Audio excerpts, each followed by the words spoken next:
You might be practicing mindfulness or exploring a wisdom tradition, and at some point, a question appears. If ancient teachings encourage a calm mind, non-striving, and letting go of fixation, then how do we create? How can we innovate or make art without forcing outcomes? So what kind of practice actually supports real life and real creativity? If this question has ever puzzled you, you're not alone. Let's begin with a simple moment from the past, a glimpse of young Taylor Swift. In a newly resurfaced clip from 2005, a 14-year-old Taylor Swift appears on Good Morning America. We meet her not as a future global star, but as a girl whose light is effortless, speaking with clarity, without fear, as if music were simply her native language. There is no performance in her demeanor, only the raw sincerity of youth, bright, curious, a little shy, yet utterly present. We see a child who treated songwriting not as a hobby or an ambition, but as a calling that lived directly in her bones.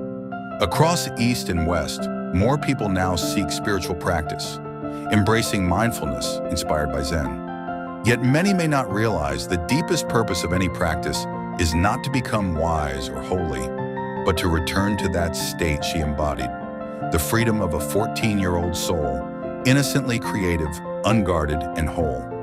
Zen masters speak even further, toward the mind of a newborn, without identity, without ego. Few of us can reach that emptiness, but to return even halfway to the heart of a young Taylor Swift that already is a profound awakening. So let us look for that spirit in the world today, in the stories unfolding around us. In Chicago, another round of gunfire, lives lost in a public square, smoke fading into cold wind, while the city's heart aches quietly.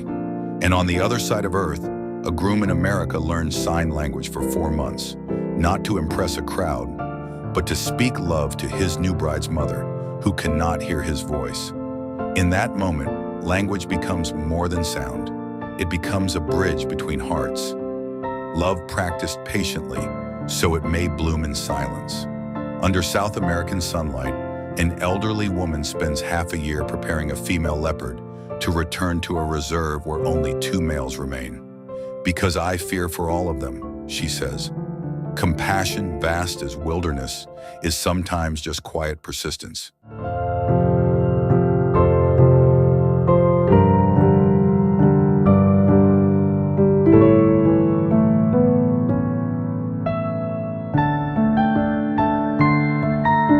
In laboratories chilled by data and machines, scientists model the melting of Antarctic ice, not for numbers alone, but to awaken the world before the tide arrives.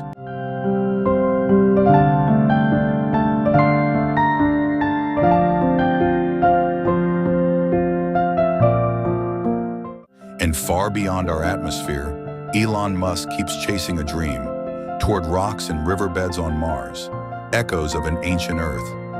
Dry channels whisper a secret. Something once lived here. His ambition is not only exploration, but the protection of life's flame. The 6th patriarch, Huineng, once said, "A true cultivator sees no faults in the world." This does not mean closing our eyes, but looking deeper, as a gardener ignores weeds and tends instead to fertile soil. To see no faults is inner discipline, a mind steady as still water, unbroken by tragedy, undistracted by noise. To create is outer discipline, action born from clarity, a heart expressed through real change. So let us learn sign language, rescue animals, study the stars, protect our earth.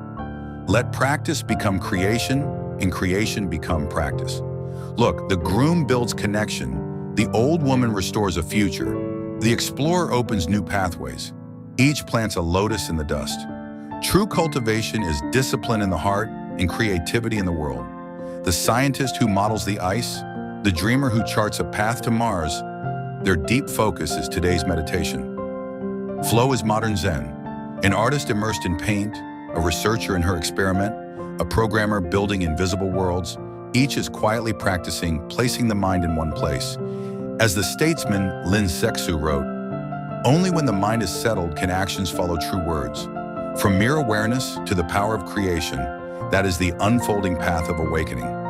Spiritual practice is not confined to mountains. It lives in every moment we create value. Enlightenment is not the end of thinking, but the beginning of doing. To move from contemplation to creation is not to abandon reflection, but to give it hands. In a noisy world, be the one who lights a lamp. The highest wisdom is prajna, the deepest compassion is to create. When truth, kindness, beauty, and insight merge into action, ancient wisdom breathes again, growing forward through our era, alive, through the work of human hands.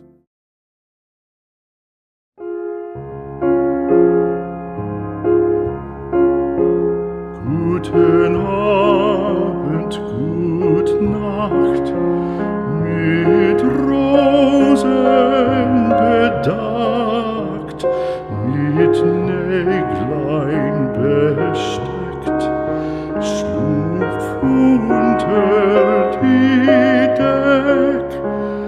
Morgen früh, wenn Gott will, wirst du wieder geweckt. Morgen früh, wenn Gott will, wirst du wieder geweckt.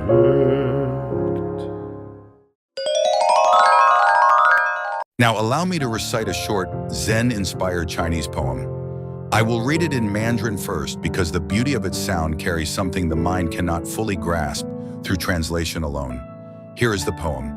Nian qi ru chao xin budong, nian gui ruo dian ru xu kong, ding hui deng shi zai chuang zao, yi xin ming jing chao xi dong. And here is the English translation. When thoughts rise like ocean tides, the mind remains unmoved.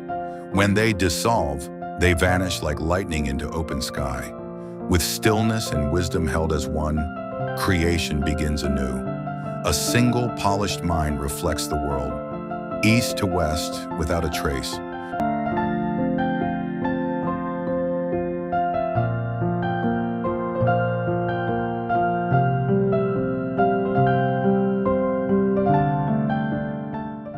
Do you think you're going to become a star, and do you care? Huh? Do you think you're going to become a star, and do you care if you do? You know what? It would be really cool. But, I mean, it has been what I have been trying to do. It's been what I've been living for my entire life, is to just get to a point where I can do what I love so that people can see. And if I don't, then I don't. I mean, it wasn't meant to be. I really believe that there was a plan.